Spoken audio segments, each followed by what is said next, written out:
তোমার তো ফাঁসি ঘোষণা হয়ে গেছে 3 মাস পর। তা ফাঁসিতে মৃত্যু হলে তোমার কিন্তু একটু কষ্ট হবে 2-3 মিনিট।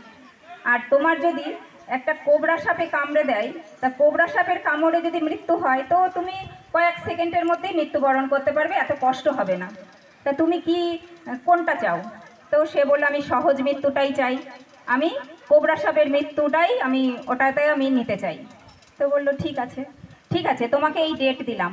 3 মাস পর তাকে একটা ডেট দেওয়া হয়েছে, ওই ডেটেই তোমার মৃত্যু।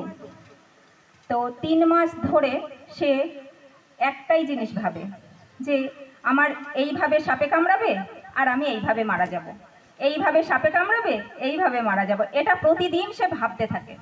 তো ভাবতে ভাবতে, এটা গল্প কাহিনী নয়, সত্যি ঘটনা। তো এইভাবে ভাবতে ভাবতে যখন তার সেই দিনটা এসে উপস্থিত হলো, সেই দিনে তো তাকে স্নান টান করিয়ে এরকম এক জায়গায় শুইয়ে দিয়েছে। আর সায়েন্টিস্টরা কি করেছে, তার পায়ে একটা ছোট্ট পিন ফুটিয়ে দিয়েছে। তো সে কি ভাবলো, আমার সাপে কামড়েছে, সাথে সাথে মারা গেল। কিছুদিন পর তার আবার ওই পোস্টমর্টম রিপোর্ট ওগুলো করার পরে দেখে সত্যি সত্যিই তার দেহে কোবরা সাপের বিষ পাওয়া গেছে। অর্থাৎ আমরা যেটা ভাবি সেই ভাবনাতেই আমাদের রোগের সৃষ্টি এসে যায়। দেখুন, আমাদের যদি 100টা রোগ যদি আমরা সার্ভে করি, তো দেখা গেল 90% রোগ আমাদের মনের রোগ। তো আমাদের সেই মনের ভাবনাটাই যদি আমরা চেঞ্জ করি, যে মনের ভাবনাটা, যে প্রতিদিন যদি আমি কিছু পজিটিভ থিঙ্কিংয়ের ওপরে ক্লাস করি, পজিটিভ ভাবনা ভাবি, সেগুলোর ওপর যদি আমরা চলতে পারি, তো আমাদের শরীরটা ভালো থাকে। এটা যার যেটা হওয়ার তার সেটাই হবে, সব কিছুই ভবিতব্য, ভাগ্যে যেটা আছে সেটাই হবে। তো এইগুলো ভেবে আমরা যদি সব বোঝা সেই উপরওয়ালা তার উপরে দিয়ে রাখি, তাহলে বুঝি একটু হালকা থাকতে পারি আমরা। তো বোঝাটা কিভাবে দেব? তো আর একটা কাহিনী বলি ছোট্ট করে।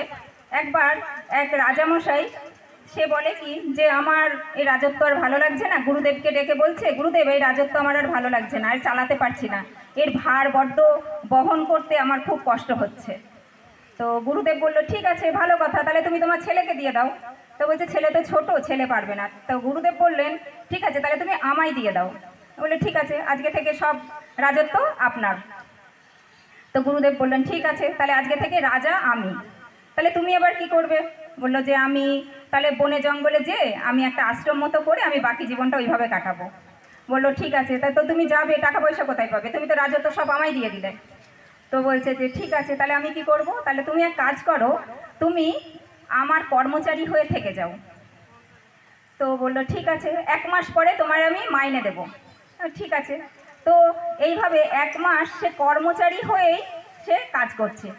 রাজত্ব যা সামলানো সব রাজামশাই সামলাচ্ছে, কিন্তু গুরুদেব শুধু সিটটাতে বসে আছে, যা করার রাজামশাই করছে।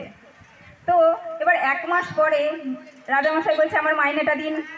বলছে ঠিক আছে, মাইনে তো পরে দেবো, তা তার আগে তুমি বলো তোমার এই 1 মাস কাজ করে তোমার কেমন লাগলো? বলছে ভালোই লেগেছে, আমি তো হালকা, রাজা তো আমি নই, রাজা তো আপনি।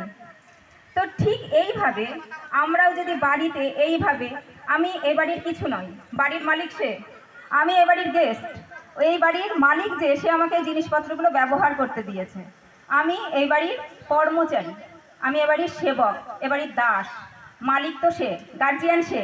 তাকে যদি গার্জিয়ান করে তার সমস্ত বোঝা আমরা তার উপরে দিয়ে নিজেকে যদি একটু হালকা রাখি, তো রাত্রে ঘুমটা বোধহয় ভালোই হবে, আর রাতে ঘুমের ওষুধ খেতে হবে না, তাহলে ডিপ্রেশনও সরে যাবে।